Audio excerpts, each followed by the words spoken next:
ennast teadvustanud isiksusele või kõrgelt arenenud elus olendile, tema jaoks on nagu normaalne, et ta ei pea filosofeerima, et mis on tänulikkus ja alandlikkus. Aga meie ikka vaatleme, et me nagu üritame aru saada et selles maailmas, et mis see alandlikkus ja tänulikkus on, sest nad ei ole nagu väga populaarsed, sest see materiaalne energia justkui teeb niimoodi, et kui sa oled hästi tänulik, siis vaadatakse, et sa oled hull, noh, kui on seal raskused või midagi. Ja kui sa oled alandlik, siis noh, paistab, et sa ei saa lihtsalt eluga hakkama, sa oled selline luuser, eks ju. No ütleme, see on üks äärmus. Teine äärmus, et noh, võib öelda, et need on ikkagi sellise hinge nagu kaks tiiba, et tänulikkus on see, et sa usaldad Jumalat, saad aru loodusseadustest, kuidas asjad käivad. Saad aru, et noh, kuidagi oled seda teadvustanud või oma kogemusest ja läbi tarkust, et kõik, mis minuga juhtub, hea või halb sündmus, lõppkokkuvõttes see on nagu mu hingele hea olnud, arendav ja et seal on taga nagu Jumal, kes mind nagu lükkab nagu armastav lapsevanem. Mõnikord kooli ei taha minna, vaata, aga ema, isa, et ikka peab minema kooli. Ma tahaks mängida ainult jäätist süüa, eks. Ema, isa ei, et täna jäätist ei saa, eks. Täna kooli minna pärast õhtul saad midagi natuke magusat. Noh, hoolitseb mu tervise eest ja et ma areneks.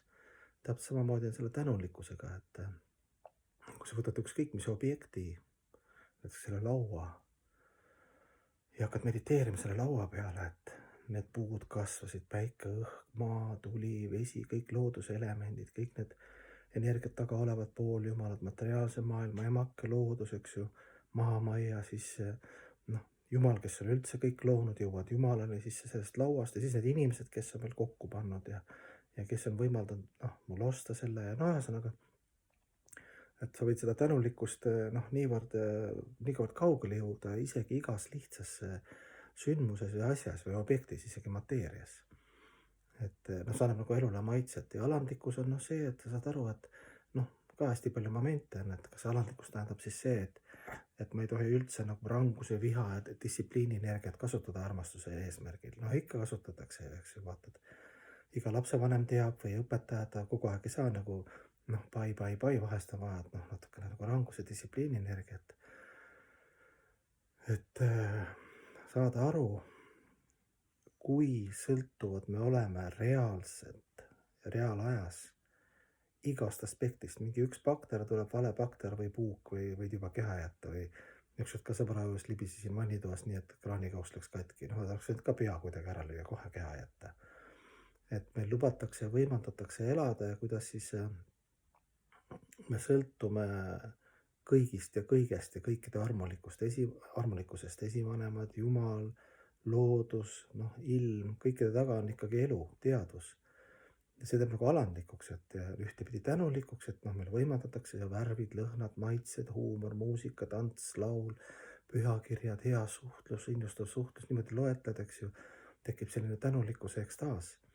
Ja alandlikkus see, et vau, et pärast mingid väiksed vaimsed praktikat hakkad aru saama, et mis on teemalik ja jumalik, et tuleb välja, et minu mantra sees ja keha samastamine, teiste ekspluateerima, ennast paremaks pidamine, teiste süüdistamine on meil nii peenel tasemel sees ja kadedus veel otsa, et see on nagu košmaar, et kui sa alguses nagu šokk, eks ju, sest hing ju teab tegelikult, kõik me teame, oleme igavesed head, toredad ponksid, eks ju, kes väärivad armastust ja meie tahame armastada vastu ja siis, kui hakkab see puhastusprotsess ja see samastamiste kihtidest läbi minemine, läbi praktika ja läbi tänulikkuse, läbi alandlikkuse, siis sealt hakkab nagu nalja saama, eks ju.